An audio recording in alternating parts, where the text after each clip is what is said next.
أشهد أن لا إله إلا الله وحده لا شريك له وأشهد أن محمدا عبده ورسوله أما بعد فأعوذ بالله من الشيطان الرجيم بسم الله الرحمن الرحيم الحمد لله رب العالمين الرحمن الرحيم مالك يوم الدين إياك نعبد وإياك نستعين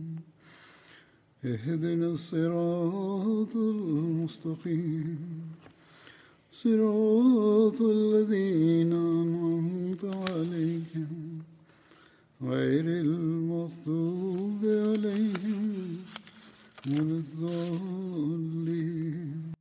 حضرت امیرالمؤمنین ایده الله تعالی به نصر العزیز پس از خواندن شهادتین و استعاذه و سوره فاتحه فرمودند یک آخوند چند روز پیش بر شبکه‌های اجتماعی میگفت که هر جایی در دنیا فساد و فتنه و دعوا جاری است محرکش قادیانی اند، بلکه مسئولیت فساد فلسطین هم بر گردن قادیانی یعنی احمدی ها می اندازند و علاوه بر این همون گونه که برخورد و رفتار اینان است که با احمدی ها به این نحو برخورد کنید و قتل اینان هم جایز است، همون گونه که معمولا همیشه میگویند. به هر حال این یک رفتار اینان است و این گونه همیشه حرفهایی میزنند و از وقتی که بنیان احمدیت نهاده شده است مردم همین حرفا میزنند که ائمة الکفر یعنی پیشوایان کفر نامیده میشوند. ولی صدها هزار بار شکر خدا که ما پیروانان اون مسیح و مهدی هستیم که به ما تعلیم و آموزش داده است که از شنیدن خرافات و حرفهای دل آزاری نه فقط این حرفهایی اند بلکه از برخورد و تلاش و کوشش های عملی بدر باید صبر پیشه کنید و ابزار دعا در دست بگیرید. اینان در اصل پیشوایان کفرند که مسلمانان معصوم را با تبلیغ عقاید اشتباه برخلاف احمدیان تحریض و تحریک کردند. عامه مردم که شاید همین گونه فکر میکنند که احمدی ها به آن حضرت محمد صلی الله علیه و آله و سلم را اهانت میکنند، توهین میکنند، به خاطر همین با اینها باید این گونه رفتار کرده. آن گونه که آخوند میگوید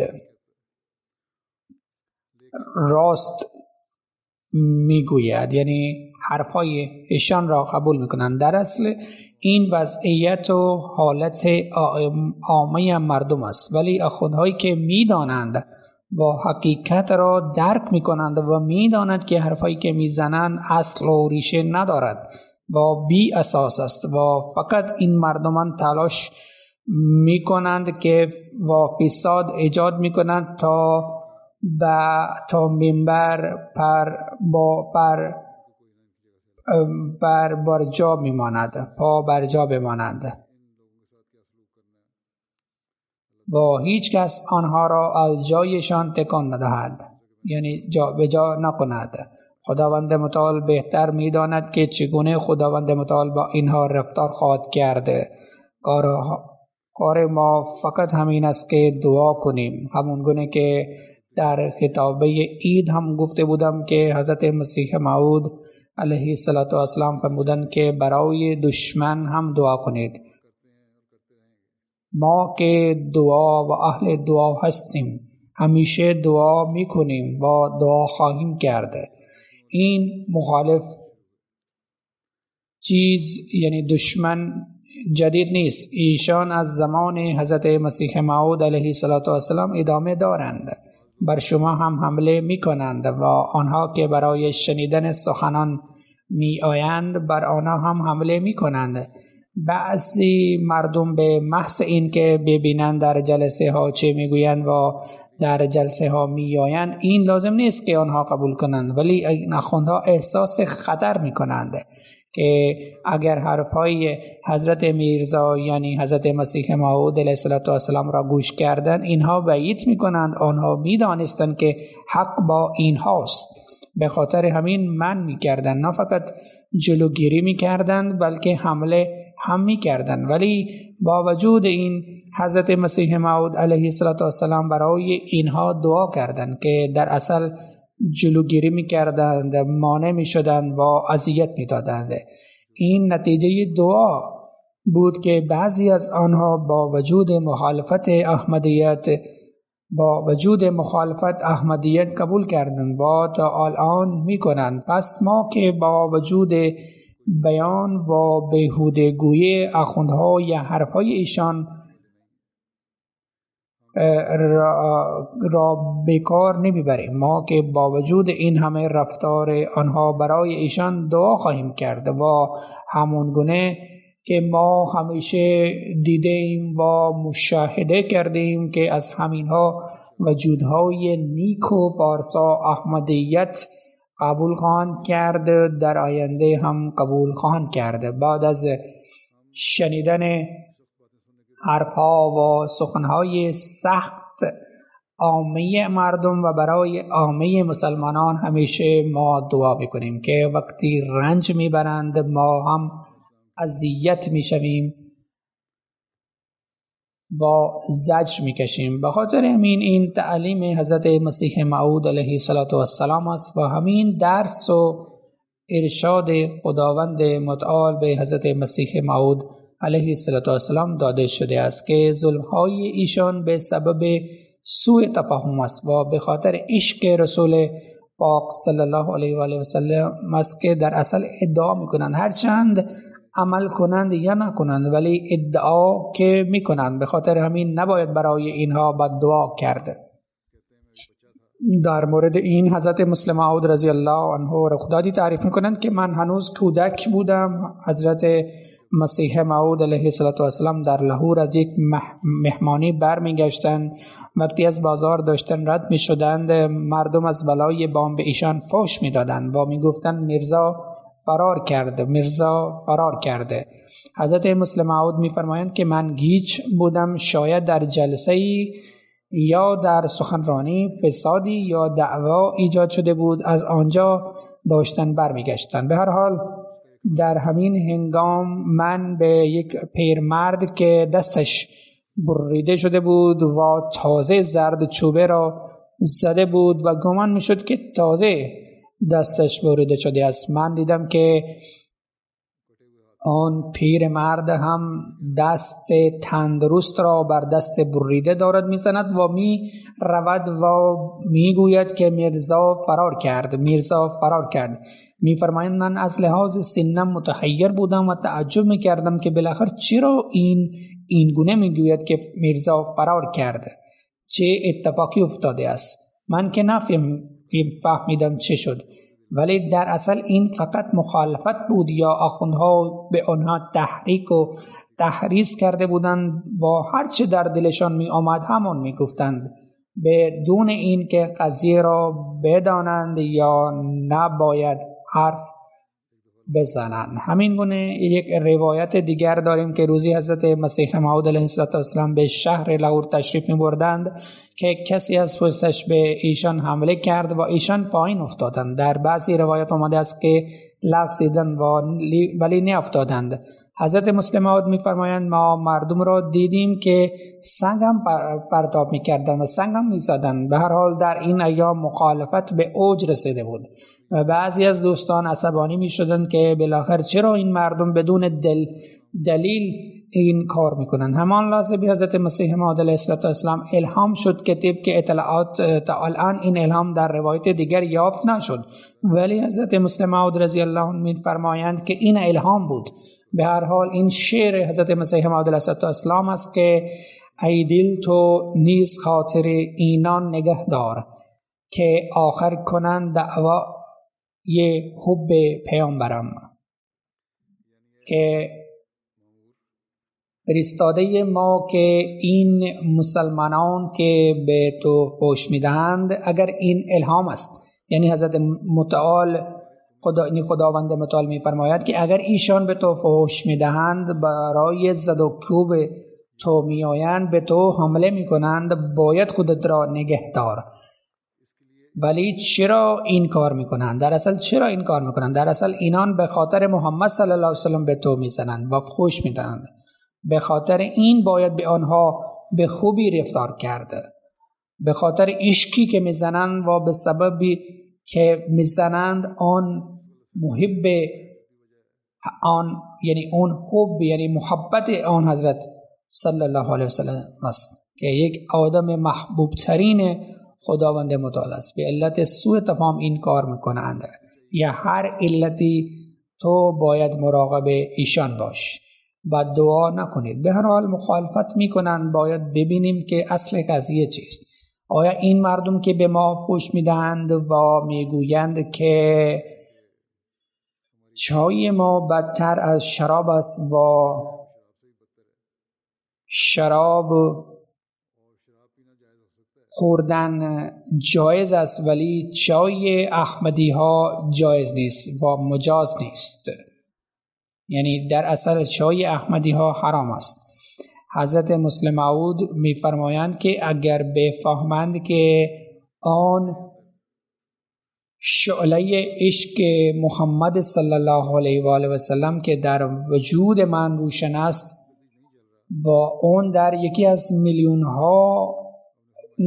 میلیون نفرهای ایشان هم روشن نیست، فرمودن آنها فی الفور همان لحظه احمدیت را قبول کرده اطاعت خواهند کرد. این مردم به خاطر این مخالفت میکنند و فکر میکنند که ما مخالف محمد رسول الله صلی الله علیه و آله و سلم هستیم و این مخالفت در اصل در نتیجه بعضی از سوء تفاهم ایجاد شده است. و در شرح این موضوع جایی فرمودند که اگر مردم مخالفت میکنند و مرا یا مؤسسه جماعت احمدی ناسزا میگویند، باید افراد جماعت به خاطر بسپارند که اینها در اصل برادران شما هستند ولی دوچار سوء تفاهم شده‌اند. پس شما به جای ناراحتی در حق اینها دعا کنید و برای مخالفان اصل حقیقت را توضیح بدهید و وقتی اصل حقیقت را به آنها آشکار میکنید، توضیح میدهید، خودشان میفهمند و درک میکنند که ما دشمنان محمد رسول الله صلی الله علیه و آله و سلم نیستیم بلکه عاشق حقیقی هستیم و همون مردم که دنبال جان ما افتاده‌اند برای جان دادن آماده خواهند شد. به هر حال ما باید برای مخالفان خود دعا کنیم، همون گونه که قبلا گفتیم که حضرت مسیح موعود علیه السلام به ما درس دادند که دعا کنید. از بین اینها وجودهای پاک و دوست داشتنی ملحق می شوند و از بین اینها ایمان خواهند آورد. حضرت مسلم موعود رضی الله عنه رویداد حضرت عبدالکریم سیالکوتی رضی الله عنه را بیان میکنند که جایی حضرت مولوی عبدالکریم میفرمودند که من به طبقه اول ساکن بودم و حضرت مسیح موعود علیه السلام در طبقه پایین اسکان داشتند که شبیه از بخش پایین طبقه این گونه صدای گریه اومد که زنی که مانند زنی که از درد زایمان جیغ و فریاد میزند. من تعجب کردم و با دقت گوش کردم، متوجه شدم که حضرت مسیح موعود علیه السلام دعا میکنند و میگفتند که مرض طاعون شیوع پیدا کرده است و مردم از طاعون دارند میمیرند. ای خدا، اگر همه مردم مردن چه کسی به تو ایمان می آورد؟ الان نگاه کنید، در اصل این رویداد جای دیگر با اختلاف اندک بیان شده است که اتاق بغلی، اتاق کناری بودن و از در صدا بیرون می آمد. به هر حال رویداد همین هست که بیان شده است که ایشان حضرت مولوی عبدالکریم دارن تعریف میکنن که حضرت مسیح موعود علیه السلام داشتن دعا میکردن که اگر این مردم میمیرن چه کسی به تو ایمان می آورد. الان ببینید طاعون که یک نشان بود که رسول کریم صلی الله علیه و سلم دربارش پیش بینی کرده بودند و نشان طاعون در پیش بینی های حضرت مسیح موعود علیه السلام هم مذکور است. وقتی طاعون برای صداقت اون شخصی شیوع پیدا میکند، همون شخصی روبروی خدا حاضر شده و گریه و زاری میکند و میگوید که ای خدا اگر این مردم میمیرن چه کسی به تو ایمان میآورد. پس مؤمن نباید به عامه مردم بد دعا کند چون برای حفاظت اینها فرستاده شده است. کار مؤمن حقیقی حفاظت عامه مردم است. اگر برای اینها بد دعا میکند چه کسی را حفاظت میکند؟ اگر دعا قبول بشود همه میمیرند. احمدیت برای همین هدف تأسیس شده است که اسلام و مسلمانان را حفظ کند و عظمت و مرتبه انسان را به آنها بگرداند. از برای بالا بردن مراتب و درجات فرستاده شده ایم، چطور ممکن است که برای آنها بد دعا کنیم؟ حضرت مسلم موعود رضی الله عنه می‌فرمایند غیرت و حمیت خدا از شما بیشتر است. حضرت مسیح موعود علیه السلام می‌فرمایند که خدا در الهام خود فرمود که ای دل تو نیز خاطر اینان نگهدار که آخر کنند دعوی حب پیامبرم. در این بیت خداوند متعال قلب حضرت اقدس مسیح موعود علیه السلام را مخاطب کرده، ازش خواست که بگوید. غالباً او در بهره این سخنرانی کرده بود و بار دیگر این بیت را بیان کرده. فرمود این رخداد در اصل یک رخداد دیگر است. رخداد قبلی متعلق به لاهور بود و این رویداد و مربوط به بهره است. حضرت مسلم موعود فرمودند خداوند متعال قلب حضرت مسیح موعود علیه السلام را مخاطب کرده، از ایشان خواست که از دهان خود بگویند ای دل من تو مواظب افکار و احساسات و عواطفشان باش تا دلگیر نشوند و مبادا از تو خسته شده در حقشان شروع به بددعا بکنین. بالاخره آنها با رسول تو علاقه دارند و به خاطر آن مهر و محبت که با پیامبر اکرم می‌ورزند تو را فحش می‌دهند، تو را دشنام بدهند به دلیل علاقه مندی که با پیامبر اکرم صلی الله علیه وسلم تو را مورد دشنام قرار میدن، به تو فحش میدن. همین چیز اساسی است. میدانیم که قسمتی از مخالفین ما به طور ناواجب مخالفت ما میپردازند، اما قسمت دیگر که عده کثیر است در پاکستان و دیگر مناطق جهان در چنگشان افتاده اند و بدین دلیل مخالفت ما میکنند. گویی به سبب اینکه با پیامبر ما علاقه داشتند مخالفت ما میپردازند. وقتی متوجه خواهند چون که ما در اصل شیدای پیامبر اکرم صلی الله علیه و آله و سلم هستیم، آنها خواهند گفت که اینها کسانی هستند که شرف و بزرگی پیامبر اکرم صلی الله علیه و سلم برقرار می نمایند و کمکشان برسید. ان شاء الله اون روزها خواهند رسید. بالاخره این سوء تفاهم ها تا به کی باقی خواهد ماند؟ حضرت مسلم موعود می فرماید که یک نویسنده انگلیسی نوشته است که می توانید که برای چند روز کل جهان را گول بزنید یا می توانید عده مردم را برای همیشه فریب بدهید، اما تمام جهان را تا چند روز می توانید فریب بدهید. یعنی این امکان دارد که 100% مردم برای چند روز روی سرشان کلاه بیندازید یا 10 تا فرد برای همیشه گمراه بشوند، اما امکان ندارد که کل جهان برای همیشه گمراه شود. و در اصل واقعیت همین است. راست گویی و حقیقت یواش آشکار می شود. اکنون که می بینیم کسانی که به سبب حرفهای مردم گول خوردن پایان کار از آنان مردم دارند به احمدیت می گروند، به احمدیت ملحق می شوند. تعداد جماعت که دارد روش میکند چطور روش میکند؟ توسط کسانی که قبلا هم دست مخالفین بودن و تعداد جماعت می افزاید.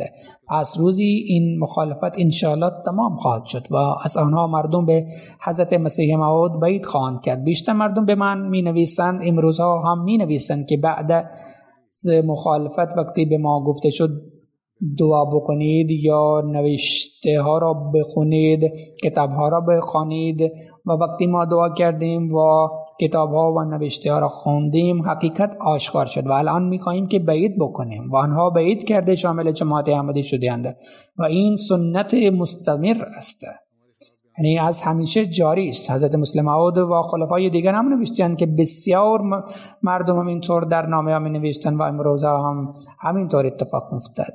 پس اگر این روحانی ها علیه ما اظهار می دارند به اندازه‌ای که توسط این کار پیام ما می رسانند، مخصوصا به حلقه‌ای که پیام رساندن به آن برای ما سخت بود، پس دارند کار ما در اصل دارند کار ما انجام میدن و این در نفع ماست. ما در حقشان هم دعا میکنیم و اگر رمقی از شرافت دارند خداوند به آنها عقل و معرفت ببخشد و اما برای عامه مردم و عامه مسلمین بیشتر دعا بکنیم که خدا آنها را از جنگشان رهایی ببخشد. به هر حال مخالفتشان در نفع ماست. به جایی که قبلا پیام احمدیت نرسیده بود یا نتوانست توسط ما برسد الان میرسد. بعضی از آنها خودشان به ما ارتباط برقرار میکنند. پس وظیفه ما این است که دعا و صبر بکنیم و همین بهترین وسیله است که ما را به موفقیت خواهد رساند. وظیفه ما این است که برای یک مسلمانان کار ما همین است که برای یک مسلمان افکار و عواطف ما نیک باشند، برایشان دعا بکند که خداوند به زودی چشمایشان را باز بکند و آنها امام الزمان را بشناسند و قبول بکنند.